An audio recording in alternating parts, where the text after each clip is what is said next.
पुण्याच्या शिरूरमध्ये जन्मदात्या आईनंच तिच्या तान्ह्या बाळाचा जीव घेतलाय। तिसऱ्या लग्नासाठी अडचण येत असल्यानं तिने तिच्या बाळाला थेट विहिरीतच फेकलाय। बघूयात।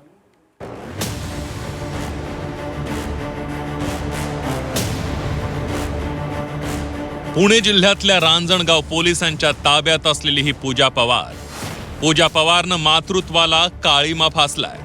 पोटच्या मुलासाठी आई जगाशीही वैर घेते, पण पूजा पवारनं तिच्या पोटच्या 11 महिन्यांच्या बाळाची हत्या केली आहे। हत्येमागचं कारण ऐकून तुम्हीही थक्क व्हाल। पूजा हिची 2 लग्न झाली होती।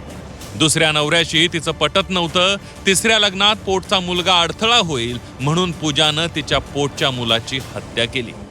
या खुनाचे जे मुख्य कारण असं होतं की त्या जी अल्पवयीन मुलाची आई आणि या गुन्ह्यातील जी आरोपी महिला आहे तिचं तिच्या नवऱ्यासोबत वारंवार भांडण होत होतं आणि त्याच पद्धतीनं तिला दुसरं लग्न करायचं होतं आणि दुसरं लग्न करण्यासाठी हा मुलगा जर असेल तर कोणी लग्न करणार नाही या भावनेतून आणि तशाच पद्धतीनं हा 11 महिन्याचा मुलगा सारखा घरी रडतो, त्रास देतो, किरकिर करतो। या दरम्यान रागाच्या भरामध्ये तिनं मुलाचं जे डोकं आहे ते एका सिमेंटच्या ओठ्यावरती आदळून त्याचा खून केलेला। पूजा पोटच्या मुलाचा खून करून थांबली नाही। तिनं मुलाच्या मृतदेहाची विल्हेवाट लावण्यासाठी तो मृतदेह बॅगेत भरला। बॅगेत वजन व्हावं म्हणून दगड भरले आणि बॅग विहिरीत फेकून दिली।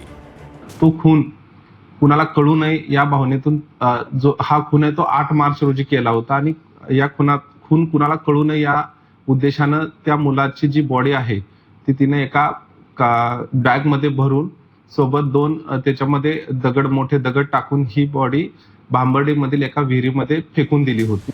मुलाचा खून पचून जाईल असं पूजाला वाटलं होतं, पण पूजाच्या नवऱ्यानं पोलिसात धाव घेतल्यानंतर पोलिसांनी पूजाची कसून चौकशी केली। पूजा पोलीस चौकशीसमोर फार टिकली नाही।